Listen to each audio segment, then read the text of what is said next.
Shalom. Shalom. Bapak Ibu saudara-saudara yang sedang Tuhan, bertemu lagi di dalam online ibadah PBI Alberta. Saya yakin dan percaya Bapak Ibu semua dalam keadaan sehat. Amin. Kita mau bersyukur buat kasih Tuhan dalam kehidupan kita. Banyak yang Tuhan sudah buat dalam hidup kita. Lalu apa yang sudah kita berikan buat Dia? Selain kita bersyukur, memuji dan menyembah Dia, dan beribadah seperti saat ini. Saya yakin dan percaya saat ini juga Tuhan sudah hadir di tengah-tengah kita. Dimanapun kita berada, kami yakin dan percaya Tuhan, Engkau hadir. Engkau yang akan memberkati kami. Engkau yang akan pimpin ibadah ini dari awal ke tengah hingga akhir. Kita mau angkat pujian, bersyukur Bapa.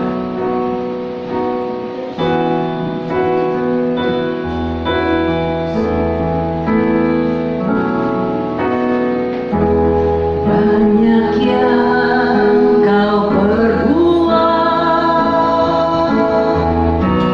di dalam hidupku.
Engkau Bapa yang setia, tak habis-habisnya kasih setiamu dalam hidup kami.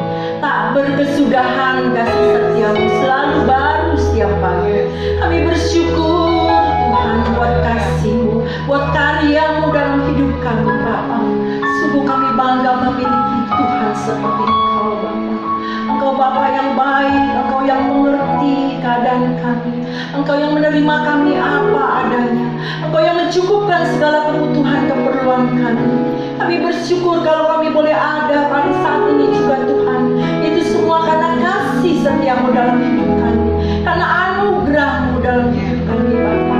Karena itu Tuhan, kami mau senantiasa bersyukur dan bersyukur Tuhan. Karena Engkau baik, sungguh baik, terlalu amat baik. Bahwasanya untuk selama-lamanya kasih setiamu Tuhan. Terima kasih Bapa buat penyertaan-Mu, pemeliharaan, perlindungan dalam hidup kami Bapa. Sebagai rasa ungkapan syukur kami Tuhan, pada saat ini Tuhan kami mau naikkan syukur kami. Kami mau memuji menyembah-Mu Tuhan, karena kami tahu Engkau yang layak dipuji, ditinggikan, diagungkan dan dimuliakan. Terimalah pujian sembah kami Tuhan. Sebelum kami masuk lebih jauh, lebih dalam lagi Tuhan, kiranya Kau ampuni segala dosa salah pelanggaran kami. Sucikan, kuduskan dan layakkan kami Tuhan, untuk kami boleh layak berkenan di hadapan-Mu Bapa. Kami rindu setiap pujian penyembahan kami boleh membumbung tinggi menjadi dupa yang harum di hadapan-Mu. Engkau disenangkan oleh puji-pujian kami. Bahkan Engkau yang bertata di atas pujian kami Tuhan. Kami yang lemah dikuatkan, yang susah dihiburkan, yang terikat dilepaskan dalam nama Yesus. Terima kasih Tuhan. Tutup bungkus kami dengan kuasa darah-Mu. Tutup bungkus keluarga kami yang kami tinggalkan dimanapun mereka berada. Biar kasih anugerah, berkat, damai sejahtera-Mu turun atas setiap kami Tuhan. Terima kasih Bapa, terpujilah nama-Mu. Segala pujian, hormat, kemuliaan kami kembalikan kepada-Mu. Hanya Engkau yang layak menerima puji sembah hormat.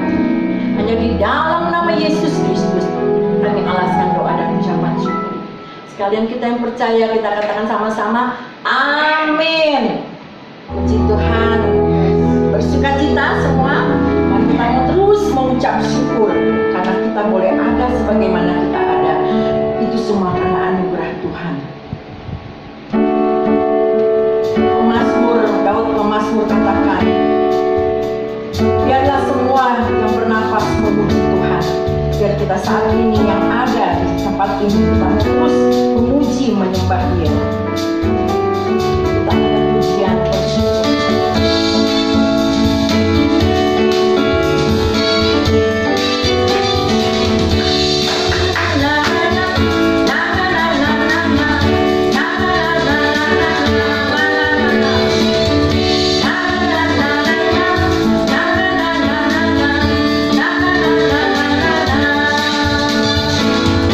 Haleluya, ku memuji-Mu Tuhan.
sebab Dia baik, bahwasannya untuk selama-lamanya kasih setianya.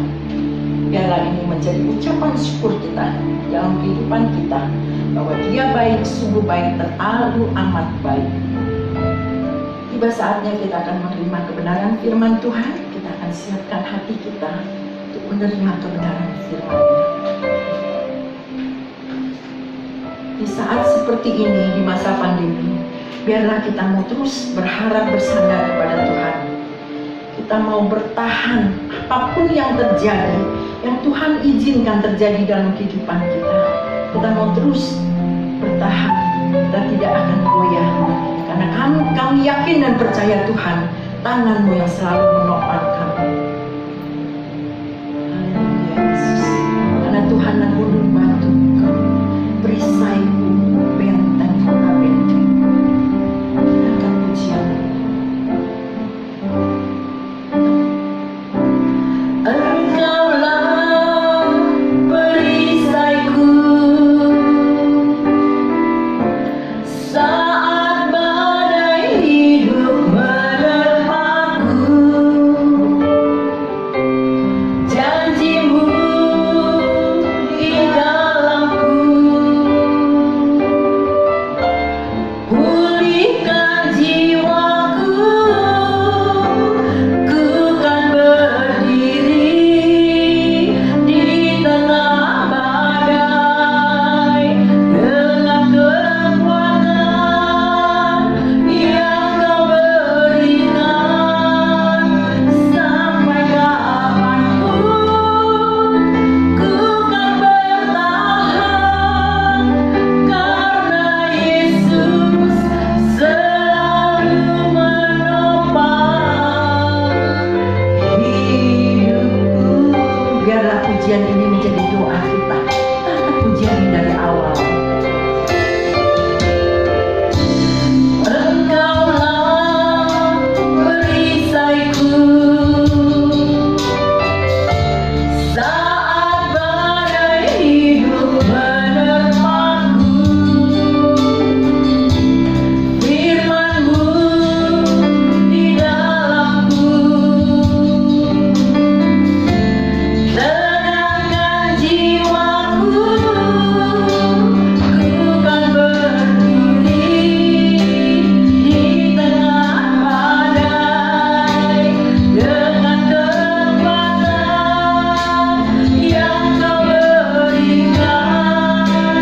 Sampai kapanpun ku kan bertahan, karena Yesus selalu menopang.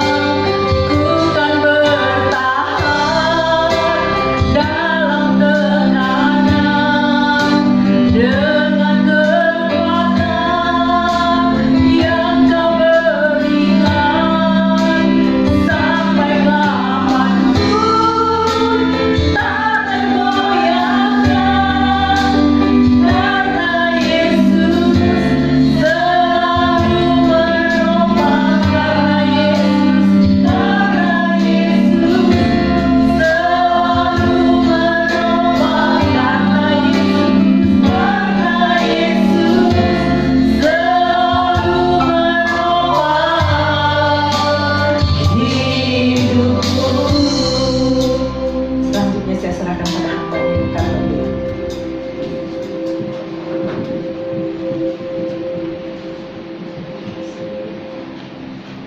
Mari kita berdoa. Bapa di dalam surga, terima kasih kami masih punya kesempatan untuk memuji menyembah Tuhan. Dan sekarang kami siap untuk mendengarkan sedikit bagian dari firman-Mu yang begitu luas itu. Bapa, kami mohon, jadikanlah hati kami tanah yang subur, supaya kami bisa menerima setiap benih firman Tuhan yang ditaburkan, jatuh di tanah yang subur di hati kami, berakar, bertumbuh dan berbuah. Iman kami semakin hari semakin kuat, walaupun diterpa gelombang, badai dan pandemi sekalipun. Terima kasih Tuhan, kami menyerahkan hati kami, pikiran kami, dan ruangan di tempat dimanapun kami beribadah, hanya ke dalam tangan-Mu saja. Dalam nama Yesus, kami berdoa dan bersyukur. Bersama kita katakan, amin. Shalom Bapak Ibu Saudara. Shalom. Senang sekali bisa bertemu dengan Bapak Ibu Saudara semua, walaupun kita kembali menatap layar kita masing-masing. Kemarin selama beberapa minggu kita punya kesempatan untuk bisa berkumpul bersama, hadir tatap muka dengan saudara-saudara seiman. Tetapi sebagai orang-orang Kristen, kita harus juga merespon secara positif apa yang dilakukan pemerintah kita melalui kebijakan-kebijakannya. Nah, Bapak Ibu Saudara, kalau kita penyuka western movies, suka nonton film-film bule begitu ya, film-film barat, kita pasti tidak asing dengan nama Adam Sandler. Nah, salah satu film yang diperankan oleh Adam Sandler itu judulnya adalah Click. Nah, di dalam film Click ini, Bapak Ibu Saudara, seorang bapak ini menemukan remote. Kita pasti punya remote ya di rumah ya. Mau itu remote AC, remote TV begitu ya, mungkin remote tape atau apapun, atau jangan-jangan juga remote kulkas gitu ya, saking malesnya buka kulkasnya pakai remote begitu, bisa buka tutup pintu. Remote mobil, sekarang juga ada motor yang dipakein remote untuk alarmnya begitu, dan seterusnya. Kita pasti punya remote. Nah, di dalam film Click ini, si bapak ini menemukan remote. Waktu dia pulang dari pekerjaan, biasa bapak-bapak pulang dari pekerjaan yang dicari apa? Sofa, betul ya? Sama remote. Itu sofa, kalau bapaknya udah mau duduk, semua disuruh minggir. Sampai si Meong, si Pleki, semua minggir. Papa mau duduk. Nah, duduklah dia di sana. Waktu dia pencet-pencet, nyalain TV, satu-satunya hiburan bapak-bapak katanya, dia nyalain TV, ternyata dia bingung. Kok yang tampil adalah kehidupan dia di sana? Ada istrinya, ada anaknya. Dia pikir mungkin ini rekaman tadi siang anak istrinya pada nonton. Waktu dia pencet-pencet lagi, kok tetap semua kehidupan dia. Nah, singkat cerita Bapak Ibu Saudara, ternyata si bapak ini menemukan remote ajaib. Namanya juga film, kita iyain aja begitu ya. Jadi di dalam hidup kita, di dalam hidup si bapak itu juga ada hal-hal yang gak enak, ada hal-hal yang gak menyenangkan, ada hal-hal waktu dia berantem sama istrinya, ada hal-hal waktu anak-anaknya nakal, ada hal-hal waktu dia diomelin sama bosnya. Itu dia bisa pencet di remote itu, lalu hidupnya berubah, di fast forward sama dia, langsung lewat. Waktu dia diomelin sama bosnya, dia pencet langsung lewat bagian itu. Waktu dia berantem sama istrinya, dipencet FF fast forward, langsung lewat. Dia cepetin, dia lewatin, dia skip semua hal-hal yang gak enak dalam hidup dia. Dia cuma mau yang enak-enaknya aja. Bukankah kita juga pengennya begitu, Bapak Ibu Saudara? Siapa sih yang mau bokeh? Saya juga gak mau angkat tangan. Siapa sih yang mau makan 2 hari sekali? Enggak, kalau bisa kita 2 kali sehari, 3 kali, 4 kali, 5 kali sehari.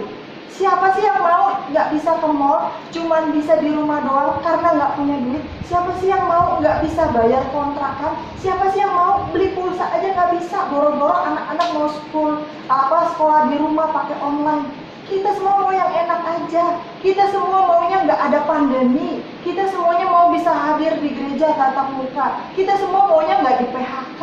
Kita semua maunya usaha kita tetap berjalan. Kita semua maunya dompet kita penuh terus, tabungannya makin bertambah. Kita semua maunya sehat-sehat aja. Nah, waktu ada film ini makanya kita pengen tuh beli di mana tuh remote ya, begitu ya, supaya saya bisa seperti si bapak itu, saya skip, saya fast forward bagian yang nggak enak. Tapi di akhir dari cerita itu, ternyata bapak ini menyesal karena di akhir dia sudah tua, dia melewatkan pertumbuhan anak-anaknya. Dan anak-anaknya tidak lagi mengenal dia, karena dia tidak pernah hadir di dalam kehidupan mereka, di dalam musim-musim yang dialami oleh anak-anaknya. Istrinya meninggalkan dia dan menemukan laki-laki lain yang lebih memperhatikan keluarga. Karena dia tidak pernah hadir di rumah, tidak pernah mengatasi masalah rumah tangga, tidak ada di dalam keluarganya. Singkat cerita, di dalam film itu, si bapak yang menemukan remote ajaib ini, dia akhirnya menyesal karena dia melewatkan begitu banyak hal. Dan dia menghabiskan hidupnya sendirian tanpa keluarga. Tapi saat itu nasi sudah jadi bubur. Enak kalau bubur masih bisa dimakan. Ini udah nggak tahu lagi jadi apa, sehingga film itu selesai dipenuhi dengan penyesalan. Nah, Bapak Ibu Saudara, bukankah kalau kita pandang, kita juga pengen seperti itu? Bagian yang nggak enak di mana sih ini? Coba tanya anak-anak yang sekolah online. Capek mah, tugasnya banyak mah, pegel mah, bosen mah, nggak bisa ketemu teman mah. Nah, terus mau gimana? Nggak, sekolah pun nggak bisa. Andai kata sekolah dibuka pun, saya yakin Bapak Ibu Saudara tidak mengizinkan anak-anak untuk hadir di sekolah. Tapi kita tidak bisa skip. Kita nggak bisa lewatin bagian yang nggak enak itu. Kita nggak bisa fast forward. Kita nggak bisa menghapusnya. Kita nggak bisa, udahlah yang enaknya semua, yang nggak enaknya nggak mau. Nggak bisa. Kita pengennya semua ngambil pilihan yang baik-baik saja. Tetapi hidup adalah proses. Sehingga setiap titik, koma, garis lurus, garis putus-putus, garis turun, garis naik, itu semuanya harus kita lewati. Supaya kita jangan menyesal seperti si bapak di dalam film Klik tadi. Ya, memang itu hanya film. Tetapi film itu adalah mungkin gambaran dari yang orang khayalkan, orang bayangkan. Dan semoga penyesalan itu tidak menjadi milik kita, karena kita melewatkan bagian-bagian proses dalam hidup kita. Tapi beruntungnya kita yang punya Tuhan Yesus Kristus. Di dalam Tuhan kita berjalan bersama Yesus. Mukjizat dan kemenangan terus menyertai langkah kaki kita. Tuhan tidak pernah menjanjikan langit akan selalu biru, tetapi Dia berjanji di dalam badai dan gelombang Dia akan terus berjalan mendampingi setiap langkah kita. Mari kita buka 1 Raja-Raja 17 ayat yang ke-7 sampai yang ke-16. 1 Raja-Raja 17 ayat 7 sampai yang ke-16. Ini kisah yang sudah sangat kita kenal tentang Elia dan janda di Sarfat. Saya akan membacakannya bagi Bapak Ibu Saudara. Bapak Ibu bisa mengikuti dengan Alkitab masing-masing di rumah. Elia dan janda di Sarfat, ayat yang ke-7 mulai. Tetapi sesudah beberapa waktu, sungai itu menjadi kering, sebab hujan tiada turun di negeri itu. Maka datanglah firman Tuhan kepada Elia, bersiaplah, pergi ke Sarfat yang termasuk wilayah Sidon, dan diamlah di sana. Ketahuilah, aku telah memerintahkan seorang janda untuk memberi engkau makan. Sesudah itu ia bersiap, lalu pergi ke Sarfat. Setelah ia sampai ke pintu gerbang kota itu, tampaklah di sana seorang janda sedang mengumpulkan kayu api. Ia berseru kepada perempuan itu, katanya, cobalah ambil bagiku sedikit air dalam kendi, supaya aku minum. Ketika perempuan itu pergi mengambilnya, ia berseru lagi, cobalah ambil juga bagiku sepotong roti. Perempuan itu menjawab, demi Tuhan Allahmu yang hidup, sesungguhnya tidak ada roti padaku sedikit pun kecuali segenggam tepung dalam tempayan dan sedikit minyak dalam buli-buli. Dan sekarang aku sedang mengumpulkan 2-3 potong kayu api. Kemudian aku mau pulang dan mengolahnya bagiku dan bagi anakku. Dan setelah kami memakannya, maka kami akan mati. Tetapi Elia berkata kepadanya, janganlah takut, pulanglah, buatlah seperti yang kau katakan. Tetapi buatlah lebih dahulu bagiku sepotong roti bundar kecil daripadanya, dan bawalah kepadaku, kemudian barulah kau buat bagimu dan bagi anakmu. Sebab beginilah firman Tuhan Allah Israel, tepung dalam tempayan itu tidak akan habis, dan minyak dalam buli-buli itu pun tidak akan berkurang, sampai pada waktu Tuhan memberi hujan ke atas muka bumi. Lalu pergilah perempuan itu dan berbuat seperti yang dikatakan Elia. Maka perempuan itu dan dia serta anak perempuan itu mendapat makan beberapa waktu lamanya. Tepung dalam tempayan itu tidak habis-habis, dan minyak dalam buli-buli itu tidak berkurang, seperti firman Tuhan yang diucapkannya dengan perantaraan Elia. Nah, Bapak Ibu Saudara, kisah yang tadi kita baca di dalam Alkitab kita ini mirip-mirip dengan apa yang tadi saya ceritakan di dalam film Klik tadi, juga mirip-mirip dengan apa yang kita alami hari-hari ini di dalam hidup kita. Janda ini mengalami masalah, mengalami pergumulan, mengalami beban hidup yang sampai pada akhirnya dia bilang, ini roti tinggal segini-gininya, kalau kami makan setelah itu kami mati. Tentunya itu bukan sesuatu yang dipengenin sama si janda. Mana ada sih orang nggak punya kepengennya nggak punya makanan lagi. Kita pasti pengen punya makanan yang mewah, punya makanan yang banyak, punya makanan yang enak. Kalau bisa kulkas kita penuh terus, di meja makan kalau bisa full terus, kalau bisa bahan makanan itu ada terus, kita pengennya begitu. Nah, apa yang bisa kita pelajari dari janda ini dan Elia di dalam kemiripan masalahnya dalam yang hidup kita alami sekarang ini? Yang pertama, ketika kita mengalami masalah, ketika kita mengalami beban hidup, ketika kita mengalami proses di dalam hidup ini, jangan takut, jangan bimbang. Saya ulangi ayat yang ke-13 bagian A. Tetapi Elia berkata kepadanya, janganlah takut. Itu yang diucapkan. Ya gampang, enak aja pendeta ngomong. Jangan takut, jangan khawatir, tetap percaya. Paling juga pendeta bisa ngomong apa? Berdoa aja, kita dukung doa, Tuhan bekerja. Kedengarannya itu memang klise, tetapi itulah sumber kekuatan dari kita orang-orang Kristen. Nah, Bapak Ibu, kalau di dalam KBBI atau Kamus Besar Bahasa Indonesia, arti dari kata takut ini merasa gentar atau ngeri menghadapi sesuatu yang dianggap akan mendatangkan bencana atau melukai bagi kita. Nah, kalau kita lihat kembali, janda ini mengalami masalah nggak? Banyak, bukan cuma satu. Coba kita data masalahnya dia. Kekeringannya selama berapa tahun? Memang di sini tidak dituliskan, tapi kalau Bapak Ibu membuka dari Lukas 4 ayat 25 sampai 26, Lukas 4 ayat 25 sampai 26, dijelaskan di sana kekeringan selama 3,5 tahun. Mungkin di dalam hidup ini kita nggak mengalami kekeringan harfiah seperti itu. Kemarin-kemarin baru hujan, sunter hujannya telat. Selalu kebagiannya belakangan. Di tempat lain udah hujan lebat, di sini cuma baunya hujan begitu kan. Di tempat lain sudah banjir, di sini baru gerimis begitu ya. Nah, mungkin bukan kekeringan kemarau persis seperti yang kita alami, tetapi kekeringan di dalam hidup kita. Coba lihat dompet kita sekarang udah mulai kering belum? Coba lihat tabungan kita sekarang, coba lihat usaha kita sekarang, coba lihat kerohanian kita sekarang, coba lihat hubungan kita dengan keluarga, dengan teman-teman, dengan kenalan-kenalan. Sudah mulai kering belum? Kemudian yang kedua, apalagi masalah si janda, dia janda. Di kalangan orang Israel, perempuan itu dianggap warga negara kelas sekian. Nggak dianggap, kalau orang-orang makan, laki-laki dulu semua duduk makan, sudah selesai, nanti baru perempuan makan di belakang, kalau masih ada sisa. Ketika ada laki-laki duduk berkumpul, berpesta bersama, nggak boleh ada perempuan ikutan nimbrung di situ. Perempuan itu tugasnya di dapur, hanya sebagai supporter pelengkap penderita. Nah, dia janda, artinya tidak ada suaminya, tidak ada sosok laki-laki yang bisa melindungi dia, mengangkat martabat dia di mata masyarakat. Udah janda, punya anak, udah beban hidup sendiri berat, masih punya tanggungan.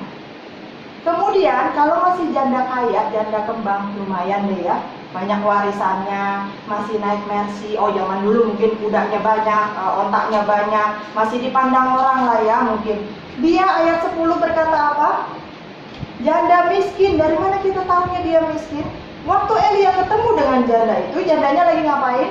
Manicure, pedicure, kerembat di salon? Enggak Bapak Ibu, dia sedang mengumpulkan kayu api. Namanya orang mengumpulkan kayu api, pasti kayunya yang sudah kering. Kayu yang sudah kering biasanya akan jatuh di tanah. Waktu kayu itu jatuh di tanah, orang memungutnya harus dengan membungkuk. Artinya dia harus memposisikan dirinya membungkuk. Dan di mana dia ketika Elia menemukannya? Di pintu gerbang kota. Namanya pintu gerbang. Banyak orang yang keluar, masuk. Banyak orang yang lalu lalang, banyak orang yang duduk. Tapi janda ini melakukannya, membungkuk-bungkuk, memunguti satu persatu kayu api. Karena apa? Karena dia miskin. Kenapa bisa dibilang miskin? Kalau dia kaya, dia bisa bayar orang untuk melakukan itu. Kalau dia kaya, dia tidak perlu lakukan pekerjaan itu, dia cukup beli kayu apinya. Kalau dia kaya, dia tidak perlu memposisikan dirinya seperti itu. Di pintu gerbang kota, memunguti satu persatu. Mungkin ada orang yang memandang dengan hina, ih ngapain sih perempuan, ih ngapain sih, tapi dia lakukan itu karena dia miskin. Sudah cukup masalahnya Bapak Ibu? masih ada lagi. Persediaan bahan makanannya hanya untuk 1 kali makan. Kalau 1 bulan masih mendingan. Kalau 1 minggu ya lumayan deh walaupun udah deg-degan. Ini cuma 1 kali makan. Nyom, blek, habis. Nggak ada lagi satupun. Terus stop sampai di situ, masih ada lagi masalahnya.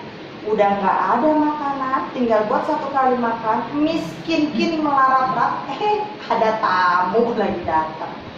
Mungkin dalam hati si janda gitu, kalau pakai bahasa kita sehari-hari dia bisa ngomong, ini hamba Tuhan nggak lihat waktu apa ya, lagi mungutin begini lagi susah, datang lagi minta air. Kalau kita pikir Bapak Ibu Saudara, ya elah minta air aja pelit amat sih lu nih, gue kasih dah sekardus karena kondisi kita sekarang. Tapi balik lagi ke konteks pada waktu itu, musimnya sedang kemarau, nggak tahu sampai kapan. Sama seperti kita sekarang ini, musimnya lagi pandemi, nggak tahu sampai kapan. Vaksin memang sedang diuji coba, berbagai tahap begini begitu, kita tetap dukung doa, kita tetap doakan biar cepat ketemu, tapi tetap tidak ada yang tahu sampai kapan ini akan selesai. Sama, waktu itu kemarau juga nggak tahu sampai kapan. Nah, ketika musim kemarau, yang paling berharga adalah air. Kalau kita lagi kayak gini gampang, mungkin tinggal buka kulkas, tinggal pencet dispenser, tinggal pergi ke minimarket beli dimanapun kita. Tapi waktu itu musim kemarau, yang paling berharga adalah air. Elia minta air sama janda yang miskin. Kalau orang kaya mungkin dia bisa suruh pembantunya ambil air dari sumur. Kalau orang kaya mungkin dia bisa beli air walaupun harga mahalnya. Tapi ini janda miskin, mungkin airnya juga diirit-irit, minum seteguk sisanya pakai ludah mungkin gitu kan, biar awet. Elia datang minta yang paling berharga, yaitu air. Mungkin dalam hati dia bilang, kira-kira kayak nggak lihat no, rumah lain aja deh pendeta, rumah lain aja kayak nabi, orang lain aja kayak, kenapa mesti saya? Tapi dia tidak menolak kedatangan hamba Tuhan. Dia tidak menolak kedatangan Elia. Yang dikatakan apa di situ? Minta air, dikasih air. Hal yang paling berharga. Udah dikasih hati, minta jantung. Udah dikasih air yang paling berharga. Terus minta apa lagi? Minta roti. Dibilangin apa? Ini rotinya cuma sedikit. Adanya juga nanti habis dimakan mati. Si tamu harusnya ngomongnya gimana? Coba kalau Bapak Ibu Saudara datang ke rumah orang, kita yang tahu malu, tahu etika, biasanya ditawarin, udah makan belum? Oh tante, dek udah makan belum? Kita biasanya akan jawab, udah, walaupun abis itu perut kita pegangin gitu ya. Tapi otomatis jawaban kita yang tahu etika dan tahu malu akan jawab, udah. Si tamu ini udah ditolak, dibilangin makanannya cuman ada segini. Harusnya dia bilang, oh ya udah deh, nggak apa-apa, buat kamu aja, maaf ya. Tapi Elia bilang apa? Ngotot, iya, saya tahu, saya paham kondisi kamu. Tapi tolong buatin dulu buat saya, baru buat kamu. Bisa nggak kalau si janda ini pikir pendeta menunggak? Pendeta budak ya, saya udah bilang makanannya tinggal segini. Masa suruh kasih pendeta dulu, sisanya baru saya, kan saya udah bilang cuma segini. Iya nggak ada sisanya aku, Pak Pendeta, Pak Nabi. Tapi dia tidak lakukan itu. Elia bilang apa? Jangan takut, jangan bimbang. Masalah janda ini nggak kurang banyaknya dari masalah dalam hidup kita, Bapak Ibu Saudara. Mungkin tidak sama persis. Mungkin kita memang bukan janda dengan status miskin, melarat dengan anak satu dalam musim kekeringan. Tapi coba kalau kita mau datang kesulitan, masalah, pergumulan, tantangan, beban hidup kita, bukankah sama banyaknya dengan janda ini? Karena setiap orang punya perjuangannya sendiri. Mungkin kita aman dari segi perekonomian, tetapi keharmonisan keluarga kita tidak ada. Mungkin kita punya relasi yang baik dengan orang-orang di luar, tetapi kita tidak bisa mendekati atau menjangkau anak-anak kita sendiri. Mungkin kita pelayanan aktif di gereja, tetapi bisnis kita berantakan. Setiap orang punya masalahnya sendiri. Tetapi Elia katakan kepada janda tersebut apa? Jangan takut. Bapak Gembala sering berkata apa? Ojo budi. Kalau anak-anak muda bilang apa? Fear not. Jangan takut. Masalah harus dihadapi dengan hati yang tenang, supaya kita bisa berdoa. Waktu kita menangis, nangis sama Tuhan, minta sama Tuhan, Tuhan kasih saya hikmat, Tuhan kasih saya jalan keluar.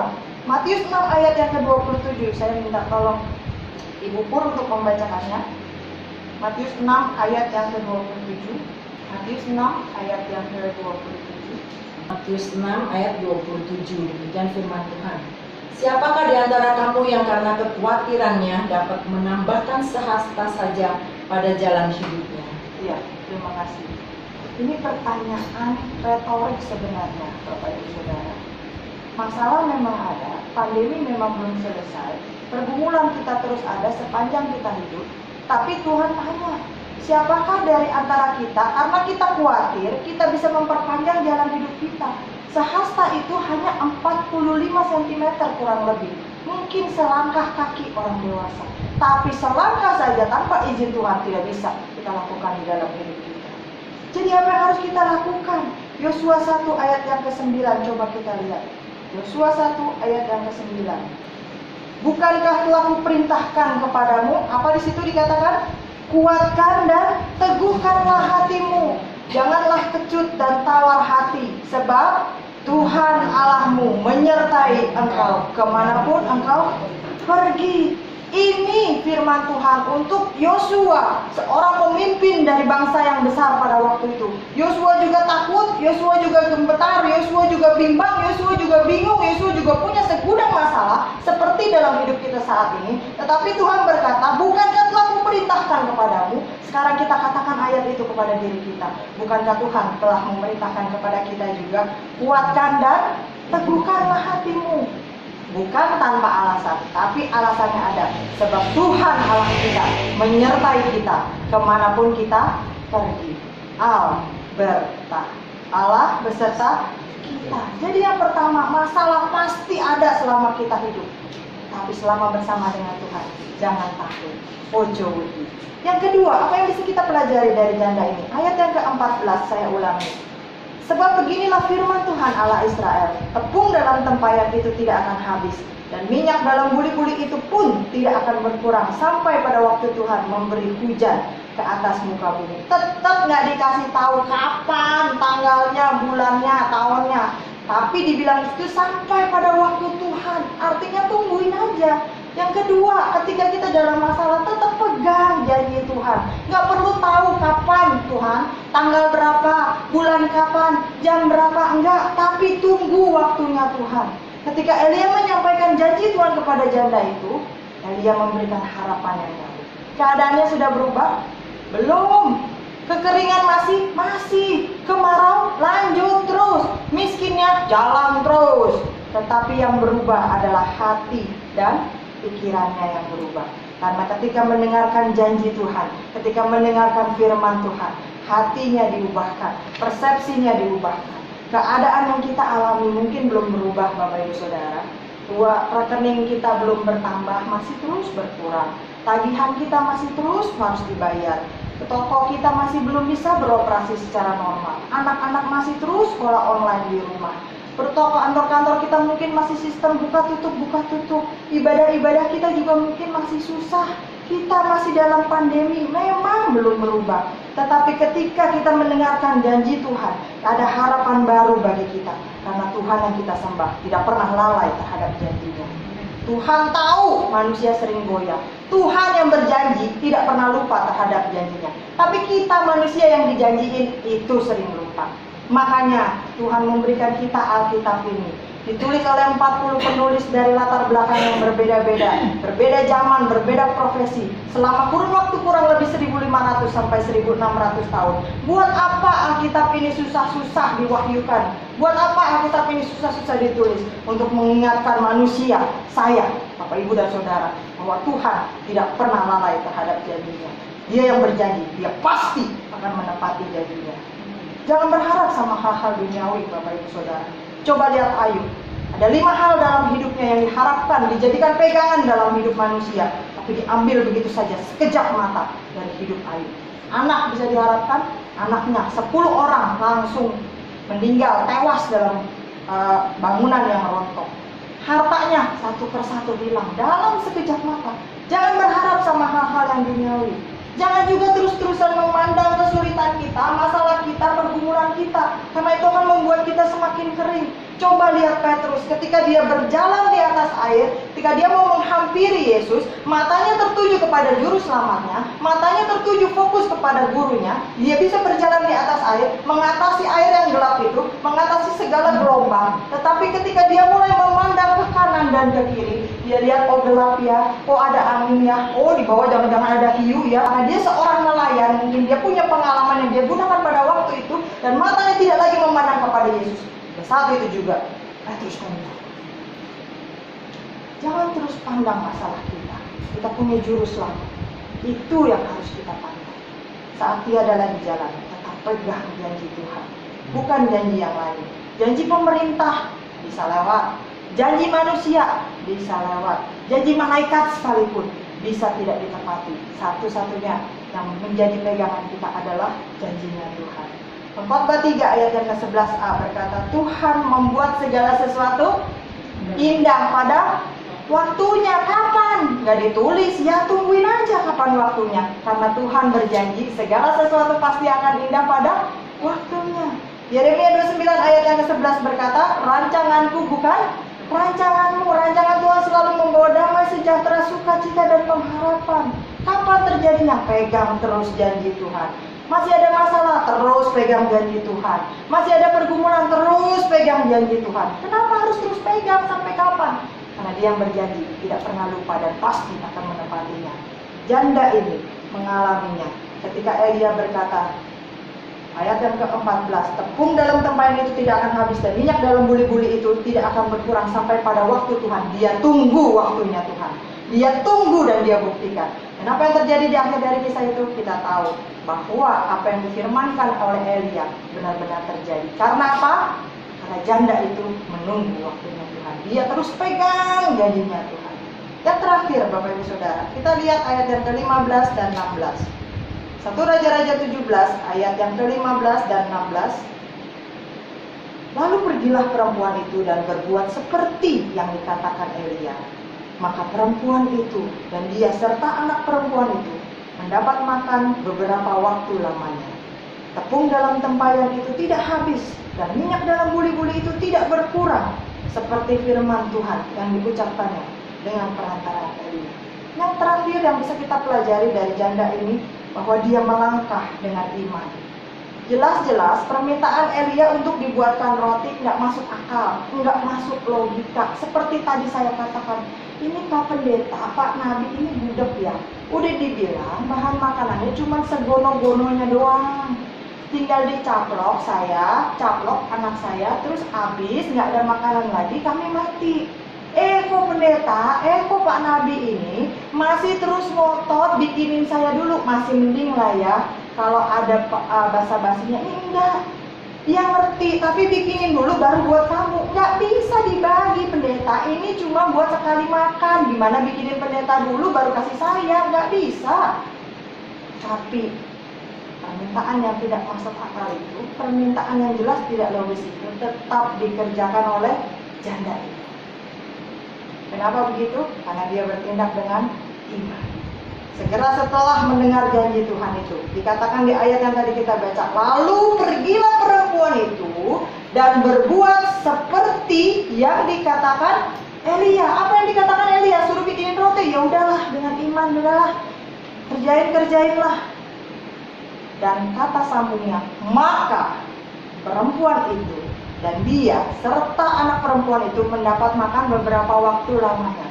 Artinya kejadian yang satu dikerjakan dulu, baru ada kejadian yang lain. Janda itu membuatkan roti untuk Elia dulu dengan penuh iman, baru dia mendapatkan pemeliharaan Tuhan. Janda itu melakukan dulu apa yang disuruh oleh Nabi Tuhan Elia, baru tepung dan minyaknya itu tidak habis-habis. Seandainya kita bayangkan, si janda ini ngotot, udahlah pendeta pergi aja ke rumah yang lain lah. Pak Nabi carilah rumah yang lain ya. Enggak, lihat nih saya udah miskin, melarat begini. Udahlah, nggak bisa, pokoknya ini buat saya dan anak saya. Dia ngotot seperti itu.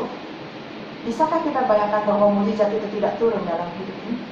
Justru dia buat itu seperti yang disuruh oleh Nabi Tuhan. Imannya membuahkan hasil. Dia menikmati mujizat Tuhan. Tepung dan minyak itu tidak habis-habis. Kalau Bapak Ibu yang tahu TK Bahagia itu tahu ya, depannya itu sering jadi kolam kalau hujan gitu ya, sering jadi genangan air. Kira-kira ya lumayan tingginya, bisa sampai semata kaki lebih begitu. Satu kali hujan, anak-anak saya badannya bongsor, saya udah nggak kuat lagi untuk gendong dia. Dalam hati saya ini bisa jatuh guling-gulingan berdua-duaan nih di banjiran gitu kan.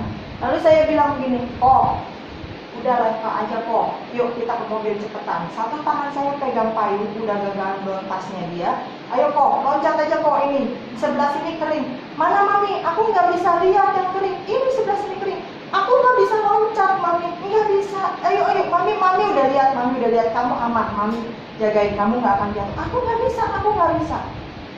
Bapak Ibu Saudara, selama anak itu tidak mau melewati genangan air itu, tidak mau meloncat, dia tidak akan sampai ke tempat yang kering, tidak akan bisa naik ke mobil karena saya tidak bisa gendong dia.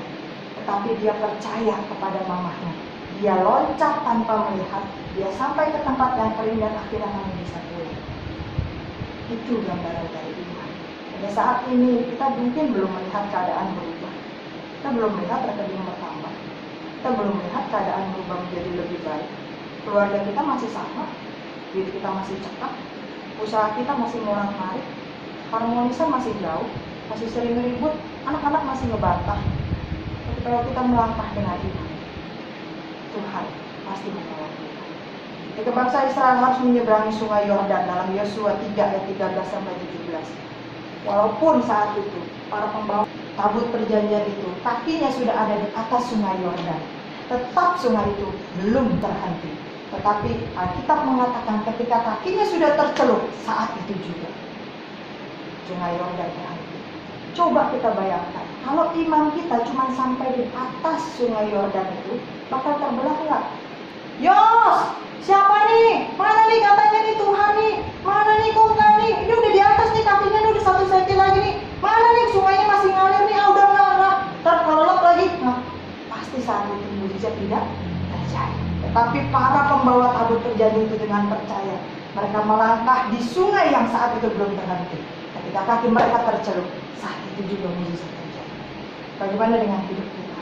Beranikah kita melangkah dulu dengan iman kita, sehingga kita mengalami mujizat dan kemenangan? Iman bekerja sama dengan perbuatan. Iman gak bisa terlihat dari hati, tetapi bisa kita nyatakan dengan perbuatan kita. Iman yang kecil bisa memindahkan gunung. Iman yang besar, walaupun Allah tidak menolong seperti Sadrak, Mesak, dan Abednego, kami akan tetap percaya kepada Allah yang kami sembah. Bapak Ibu Saudara, mungkin saat ini kondisi kita sulit, banyak masalah, seolah-olah gelap, nggak ada jalan keluar sama sekali. Jangan menyerah, karena Allah beserta kita. Jangan takut, terus pegang janji Tuhan dan melangkahlah dengan iman. Serahkan di kaki Yesus, janjinya pasti digenapi. Kita bisa lupa janji Tuhan, tapi Tuhan tidak pernah lupa dengan janjinya dan memelihara hidup kita. Amin Bapak Ibu Saudara. Mari kita berdiri, kita akan berdoa bersama-sama. Terima kasih Tuhan untuk firman-Mu yang telah mengingatkan kami bahwa kami manusia yang kecil, kami manusia yang lemah, kami manusia yang penuh dengan kekurangan. Bahkan lupa itu udah built-in di dalam diri kami. Seringkali ketika kami mengalami pertolongan Tuhan, lalu datang masalah yang lain, kami lupa dengan yang kemarin sudah kami alami. Kami lupa dengan mujizat yang Tuhan sudah kerjakan. Kembali kami takut, kembali kami ragu, kembali kami berteriak kepada Tuhan. Bapa di dalam surga, ampuni kami. Biarlah iman kami tetap teguh kepadamu. Kami percaya ketika Tuhan bilang jangan takut. Kami mau tetap percaya ketika Tuhan bilang ojo wedi. Tuhan tolong, kami mau pegang terus janji Tuhan. Kami nggak mau berpegang dengan yang lain, karena yang lain semu, yang lain bisa goyah, yang lain rapuh. Hanya janjimu yang tidak pernah berubah di dalam hidup kami. Ampuni kami Tuhan, kalau selama ini kami tidak melangkah dengan iman. Kami mau melihat dulu baru percaya. Padahal sebagai orang-orang Kristen, kami hidup dengan iman, bukan dengan penglihatan kami. Kami harus berjalan dulu melangkah dengan iman, karena kami harus yakin Tuhan selalu beserta dengan kami. Bapa di dalam surga, terima kasih. Walaupun di tengah pandemi yang entah kapan berakhirnya ini, walaupun di tengah kesulitan-kesulitan yang makin bertambah di dalam hidup kami, walaupun mungkin kenyataan masih jauh dari doa-doa kami, Tapi kami percaya Tuhan, kalau kami berjalan bersama dengan Tuhan, segala sesuatu pasti akan menjadi indah pada waktunya. Karena kami menyembah Allah yang hidup, Allah yang tidak pernah berdusta, Allah yang selalu memelihara hidup kami. Terus kami masih bisa ada sampai hari ini, semata-mata itu hanyalah karena anugerah Tuhan. Kami percaya anugerah Tuhan itu akan terus terbukti di dalam hidup kami. Terima kasih Tuhan. Mari Roh Kudus, kami tahu melakukan firman-Mu tidak semudah mendengarkannya. Teruslah bimbing kami, terus kuatkan kami, terus teguhkan hati kami, supaya kami mampu menjadi pelaku-pelaku firman yang baik, dan bukan hanya sekedar pendengar saja. Hanya di dalam nama Yesus kami berdoa dan bersyukur. Percaya bersama kita katakan amin. Saya kembalikan.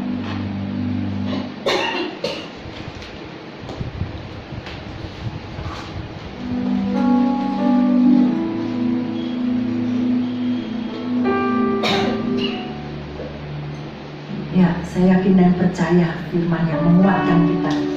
Firman itu juga yang menjadikan kita terus berseru dan berserah hanya kepada Tuhan. Amin. Kami atas nama Ibu Gembala dan Jemaat mengucap syukur dan berterima kasih pada Ibu Karmeli yang begitu setia melayani GBI Alberta. Tuhan Yesus memberkati. Bapak Ibu, ada juga sedikit pengumuman bagi Bapak Ibu yang mau memberikan persembahan, dan bagi mereka yang mau transfer juga tersedia rekening BCA 5660354 atas nama GBI Alberta. Terima kasih untuk persembahannya. Tuhan Yesus memberkati. Tiba saatnya kita akan berdoa syafaat. Mari saya undang Bapak Ibu untuk berdiri. Kita mau naikkan doa syafaat ya. Kita angkat pujian. Doa ya guys, biarlah doa ini juga menjadi doa kita. Saya kalau naikkan doa ini, pujian ini, saya selalu pakai kiranya Engkau memberkati aku. Saya kadang ganti dengan keluargaku, ya. Biar ini juga boleh Bapak Ibu lakukan. Jadi bukan hanya kita saja yang diberkati, tetapi seluruh isi keluarga kita, seisi rumah kita. Amin. Angkat pujian. Doa Yesus.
Senantiasa menyertai kami, melindungi bahkan keluarga kami Tuhan. Kami tahu saat ini juga kami boleh ada, itu semua juga karena anugerah-Mu, karena kasih setia-Mu dalam kehidupan kami Bapa. Terima kasih buat penyertaan-Mu, penjagaan, pemeliharaanmu sempurna atas setiap kami. Tuhan Yesus, kami bersyukur, berterima kasih. Kalau saat ini Tuhan, kami diingatkan kembali Tuhan, apapun yang terjadi dalam masalah dalam hidup kami Tuhan, kami tidak takut Tuhan, karena kami tahu Engkau selalu beserta dengan kami di setiap musim kami, di setiap musim hidup kami Bapa. Oh Bapa di dalam surga, kami bersyukur, berterima kasih Tuhan. Kami yakin dan percaya Tuhan, firman yang telah ditaburkan tidak akan kembali dengan sia-sia. Kami juga diingatkan untuk selalu pegang janji Tuhan, karena janjinya iya dan amin. Ia tidak pernah lalai menepati janjinya. Bapa di dalam surga, kami juga mau melangkah dengan iman Bapa. Tuhan, pimpin langkah kami Tuhan, pegang tangan kami, kuatkan hati kami Tuhan, untuk kami boleh masuk dalam rencana-Mu Tuhan. Apapun yang terjadi dalam hidup kami Tuhan, kami mau pandang Engkau Tuhan, karena Engkau segalanya dalam hidup kami Tuhan. Hanya Engkau yang dapat menolong kami, hanya Engkau yang dapat melepaskan kami dari segala pergumulan masalah yang kami hadapi Bapa. Terima kasih Tuhan, terima kasih Yesus. Kami tetap mau terus bersyukur dan bersyukur Tuhan, apapun yang terjadi dalam kehidupan kami. Kami mau belajar seperti Ayub Tuhan, yang mengatakan, masakan kita mau menerima yang baik saja, tetapi tidak mau menerima yang buruk. Mungkin itu buruk bagi kita, tetapi bagi Tuhan itu semuanya baik adanya. Ajar kami Tuhan untuk memandang kepada Engkau, memandang rencana-Mu Tuhan. Kami tahu Tuhan Kau melakukan segala sesuatu indah pada waktunya. Kami yakin dan percaya Tuhan, kalau itu bagi kami Tuhan kelihatannya mustahil dan tidak sesuai dengan apa yang kami mau, tapi kami mau terus memandang kepada Engkau. Kami mau terus beriman dan melangkah Tuhan, karena kami tahu di balik semua itu Tuhan ada rencana-Mu yang indah buat kami. Terima kasih Tuhan, terima kasih Yesus.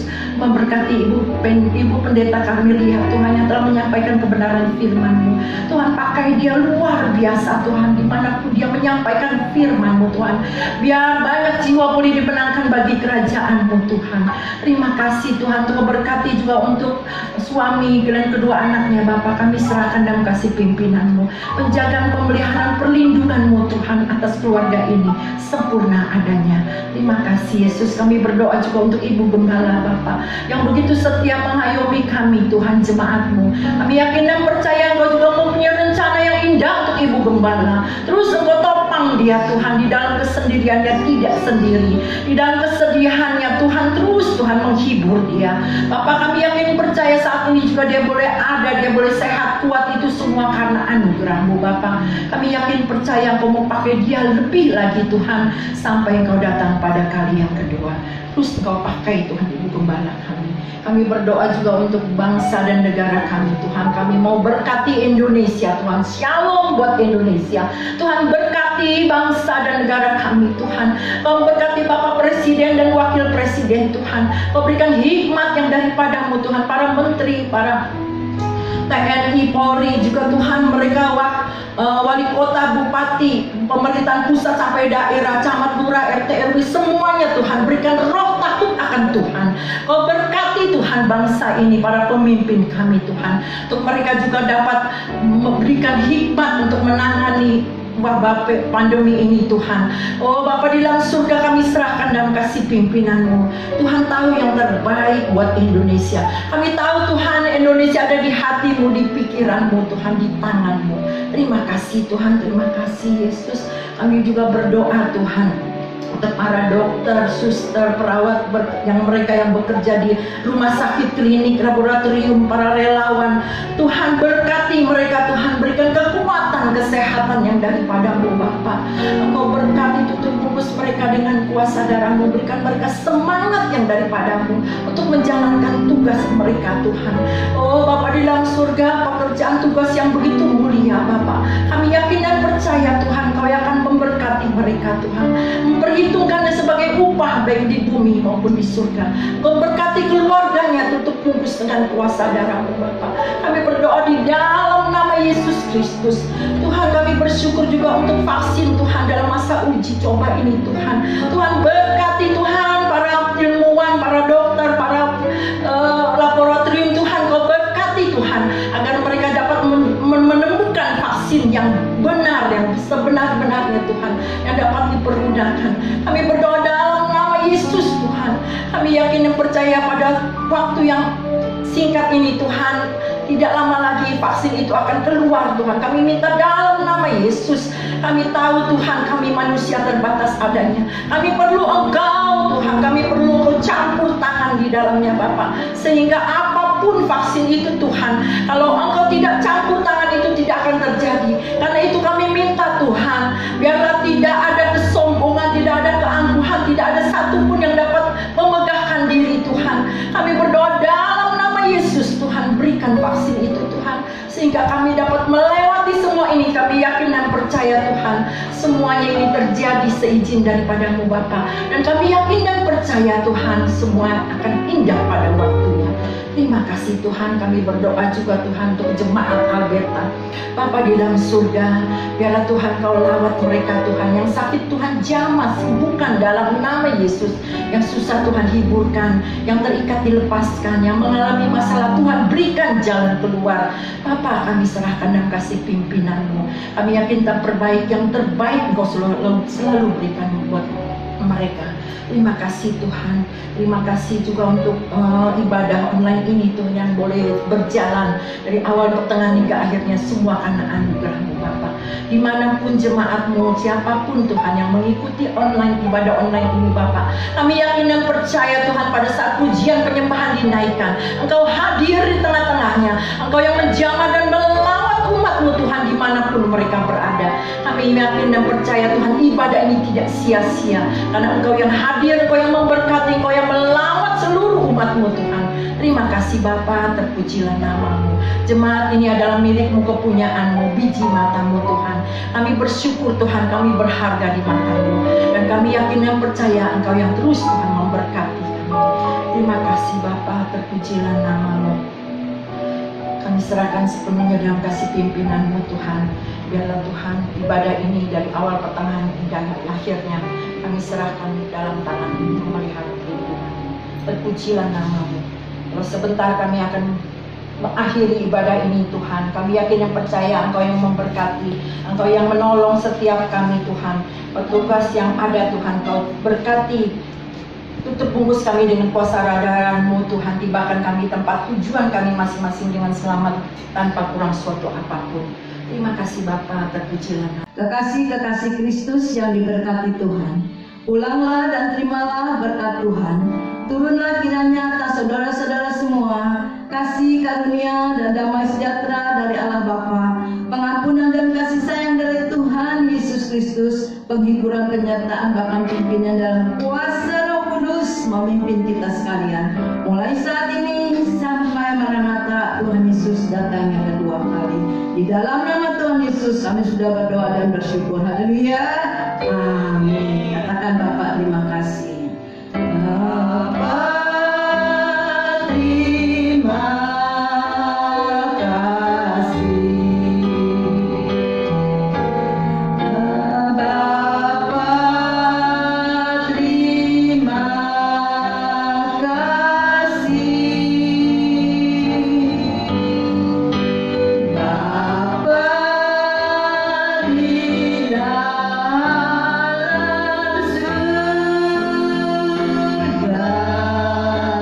ku berterima kasih. Amin. Ibadah sudah selesai. Tuhan memberkati kita semua.